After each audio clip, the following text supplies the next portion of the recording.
Lameck Nchemba naapa kwamba nitakuwa mwaminifu kwa Jamhuri ya Muungano wa Tanzania na kuitumikia kwa moyo wangu wote, na kwamba nitaihifadhi, nitailinda na kuitetea Katiba ya Jamhuri ya Muungano wa Tanzania kwa mujibu wa sheria iliyowekwa.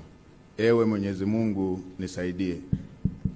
Mimi Mwigulu Lameck Nchemba naapa kwamba nitaitumikia vema na kwa moyo thabiti Jamhuri ya Muungano wa Tanzania katika kazi zangu za waziri mkuu, na kwa wakati wote nitamshauri kwa hekima na uaminifu Rais wa Jamhuri ya Muungano wa Tanzania, na kwa vyovyote vile sitatoa siri za baraza la mawaziri.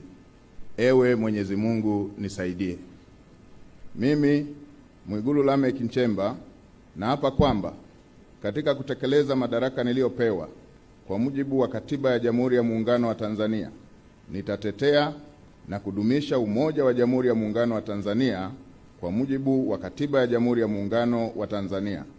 Ewe Mwenyezi Mungu nisaidie.